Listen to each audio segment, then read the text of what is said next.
آیت 38، اور جو لوگ ہماری آیتوں کے مقابلے کی تغدوں میں لگے رہتے ہیں یہی ہے جو عذاب میں پکڑ کر حاضر رکھے جائیں گے۔ آیت 39، کہہ دیجئے کہ میرا رب اپنے بندوں میں سے جس کے لیے چاہتا ہے روزی کشادہ کرتا ہے، جس کے لیے چاہتا ہے تنگ کر دیتا ہے۔ تم جو کچھ تم جو کچھ بھی اللہ تعالیٰ کی راہ میں خرچ کرو گے، اللہ تعالیٰ اس کا پورا پورا بدلہ دے گا، اور وہ سب سے بہتر روزی دینے والا ہے۔ تو رزق کا معاملہ دراصل اللہ سبحانہ تعالیٰ کے یہاں سے ہوتا ہے، یعنی کہ کسی کو رزق کا جو معاملہ ہے اور کسی کو کشادہ یا کسی کو تنگی دینا، تو یہ سب فیصلہ اللہ تبارک تعالیٰ کے پہلے ہی ہو چکا ہوتا ہے۔ لیکن انسان نا اسی رزق کے پیچھے ساری زندگی انسان دوڑتا رہتا ہے، لیکن ملتا وہی جو اس کے نصیب میں لکھا ہوتا ہے۔ دیکھیں آیت نمبر 40 ہے، اور ان سب کو اللہ تبارک تعالیٰ اس دن جمع کر کے فرشتوں سے دریافت فرمائے گا کہ کیا یہ لوگ تمہاری عبادت کرتے تھے؟ تو آیت نمبر 40 سے آیت نمبر 54 میں شرک کرنے والوں پر اہتمام حجت کا بیان ہے۔ آیت نمبر 44 ہے، وہ کہیں گے تیری ذات پاک اور ہمارا ولی تو ہے، نہ کہ یہ بلکہ یہ لوگ جنوں کی عبادت کرتے تھے، اور ان میں کے اکثر لوگ انہی پر ان کا ایمان تھا۔ آیت 42 دیکھیں، بس آج تم میں سے کوئی بھی کسی کے لیے نفع کا نقصان کا مالک نہیں ہوگا، اور ہم ظالموں سے کہہ دیں گے کہ اس آگ کا عذاب چکھو جس سے تم جھٹلاتے رہے۔ اور جب ان کے سامنے ہماری صاف صاف آیتیں پڑھی جاتی تو کہتے یہ تو ایسا شخص ہے جو تمہیں تمہارے باپ داداؤں کے معبودوں سے روک دینا چاہتا ہے، اس کے سوا کوئی بات نہیں، اور کہتے ہیں کہ یہ تو گھڑا ہوا جھوٹ ہے اور حق ان کے پاس آ چکا، پھر بھی کافر یہی کہتے رہے ہیں کہ یہ تو کھلا ہوا جادو ہے۔ آیت 44 ہے، اور ان مکہ والوں کو نہ تو ہم نے کتابیں دے رکھی تھی اور جنہیں یہ پڑھتے ہو، نہ ان کے پاس آپ سے پہلے کوئی آگاہ کرنے والا آیا۔ آیت نمبر 45 ہے، اور ان سے پہلے لوگوں کے لیے بھی ہماری باتوں کو جھٹلایا تھا، اور انہیں ہم نے خود دے رکھا تھا تو یہ اس کے 10ویں حصے کو بھی نہیں پہنچتے، بس انہوں نے میرے رسولوں کو جھٹلایا، پھر دیکھو کہ میرا عذاب کیسا سخت تھا۔ آیت 46 دیکھیں، کہہ دیجئے کہ میں تمہیں صرف ایک ہی بات کی نصیحت کرتا ہوں کہ تم اللہ کے واسطے ضد چھوڑ کر دو دو مل کر یا تنہا تنہا کھڑے ہو کر سوچو تو صحیح، تمہارا اس رفیق کو کوئی جنون نہیں؟ وہ تو تمہیں ایک بڑے سخت عذاب کے آنے سے پہلے پہلے ڈرانے والا ہے۔ یعنی وہ تو صرف تمہاری ہدایت کے لیے آیا، یعنی رسول اللہ صلی اللہ علیہ وسلم کی بات ہو رہی ہے، جو مکہ والے رسول اللہ صلی اللہ علیہ وسلم کو جنو یعنی کہ کہتے تھے مجنو ہے، ان کا دماغ نہیں کام کر رہا ہے، یہ ساحر ہے یا قذاب ہے، نہ جانے کون کون سے الزام لگاتے تھے۔ تو اللہ سبحانہ تعالیٰ ارشاد فرما رہے، ذرا سوچو تو، غور فکر کرو، یہ تمہارا جو ساتھی ہے اس کو کسی طرح کے جنون نے آ گھیرا ہے، یا ان کے اوپر جنون آتا ہے، یا ان کو کسی جن نے آ گھیرا ہے؟ نہیں، تم ذرا ان کے اوپر غور کرو۔ اللہ سبحانہ تعالیٰ ان کے اوپر غور فکر کی دعوت دے رہے ہیں، جو کفار مکہ ہے ان کو، اور جتنے بھی مشرکین ہیں ان سب کو۔ تو آپ صلی اللہ علیہ وسلم تو صرف تمہاری ہدایت کے لیے آئے ہیں تاکہ تم اس عذاب سے بچ سکو، اور جو ہدایت کا راستہ نہ اپنانے والوں کے لیے اللہ تبارک تعالیٰ نے وہ جو ہے سزا کے طور پر فیصلہ کر رکھا ہے۔ نبی صلی اللہ علیہ وسلم ایک دن صفا پہاڑی پر چڑھ گئے اور فرمایا یا صباحا، جسے سن کر قریش جمع ہو گئے۔ آپ صلی اللہ علیہ وسلم نے ارشاد فرمائے، بتلاؤ اگر میں تمہیں خبر دوں کہ دشمن صبح یا شام کو تم پر حملہ کرنے والا ہے تو تم میری بات کو یقین کرو گے، کیا سچا جانو گے؟ انہوں نے کہا کیوں نہیں اے محمد صلی اللہ علیہ وسلم، ہم تو آپ کو سچا مانیں گے۔ تو آپ صلی اللہ علیہ وسلم نے ارشاد فرمایا تو پھر سن لو کہ میں تمہیں سخت عذاب سے آنے سے پہلے پہلے ڈراتا ہوں۔ یہ سن کر ابو لہب نے کہا تیرے لیے ہلاکت، یعنی رسول اللہ صلی اللہ علیہ وسلم سے اس نے کہا نعوذ باللہ، تو کیا یہ اس لیے تو نے ہمیں یہاں پہ اکٹھا کیا؟ اس طرح سے کہتے ہوئے ابو لہب چلا گیا، جس پر اللہ سبحانہ تعالیٰ نے سورہ تبت یدا ابی لہب نازل فرمائی، بخاری کی حدیث میں سے ہے۔ آیت نمبر 47 ہے، کہہ دیجئے کہ جو بدلہ میں تم اسے مانگ رہا ہوں، کہہ دیجئے کہ جو بدلہ میں تم سے مانگوں وہ تمہارے لیے ہے، اور میرا بدلہ تو اللہ تعالیٰ ہی کے ذمے ہے، وہ ہر چیز سے باخبر ہے اور مطلع ہے. یعنی جتنے بھی نبی آئے کسی نے بھی اپنا اجر قوموں سے نہیں لیا، کیونکہ نا ایک یہ بہت بڑا فتنہ تھا. اگر رسول لوگوں سے تبلیغ کرنے کی فیس لیتے، کچھ نظر و نیاز لینا شروع کر دیتے، تو یہ بھی بہت بڑا فتنہ بن جاتا. لیکن کسی بھی رسول نے تبلیغ کرنے کا یا علم پھیلانے کا یا اللہ کے پیغامات پہنچانے کا کوئی بھی نذرانہ فیس وغیرہ کوئی اجر وغیرہ لوگوں سے نہیں لیا. ہر رسول کی بات نہیں یہی تھی کہ ہمیں تو تم سے نہیں چاہیے، ہمیں تو اللہ سے چاہیے ہمارا اجر. بس تم بس کیا ہے، تم بس لبیک کرو میری باتوں پہ، میرے جو اللہ کے ہم پکار تم کو دے رہے تو اس پہ تم لبیک کہو. دیکھیں آیت نمبر 49 ہے. کہہ دیجئے کہ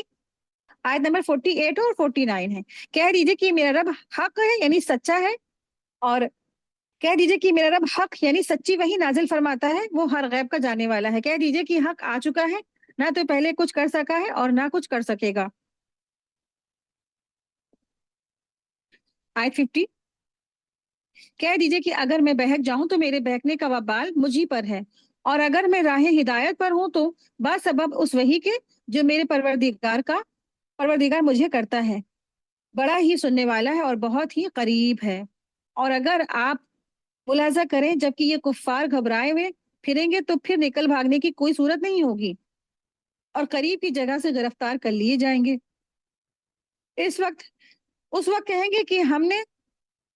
اس قرآن پر ایمان لائے ہوتے تو، لیکن اس قدر دور جگہ سے کیسے وہ ہاتھ آ سکتی ہے. یعنی کہ آخرت میں جب وہ عذاب میں گرفتار ہو جائیں گے لوگ تو اس وقت مارے افسوس اور مارے حسرت کی تمنا آرزو کریں گے، لیکن اس وقت تو کوئی بھی اپنی جات کی راہ بچی نہیں نا. انسان جب کفر پہ مر گیا تو اس کی قسمت میں ہمیشہ کے لیے اللہ تبارک تعالیٰ نے جہنم کا فیصلہ کر دیا. شرک کرنے والوں پر اللہ تبارک تعالیٰ نے جنت کو حرام کر دیا ہے، ہمیشہ اس کے اوپر کیا ہے، جہنم ہی مسلط رہے گی. دیکھیں آیت نمبر 53 اور 54 ہے. اس سے پہلے تو انہوں نے اس سے کفر کیا تھا اور دور دراز سے بھی بن دیکھے ہی پھینکتے رہے ہیں. ان کی چاہتیں اور ان کے درمیان پر پردہ حائل کر دیا گیا ہے، جیسے کہ اس سے پہلے بھی ان جیسیوں کے ساتھ کیا گیا تھا، وہ بھی انہی کی طرح شک اور تردید میں پڑے ہوئے تھے. تو الحمدللہ آج کا ہمارا لیسن مکمل ہوا. وآخر دعوانا ان الحمدللہ رب العالمین. سبحانک اللہم و بحمدک، اشہد ان لا الہ الا انت، استغفرک و اتوب الیک. السلام علیکم ورحمۃ اللہ وبرکاتہ. جزاکم اللہ خیرا کثیرا.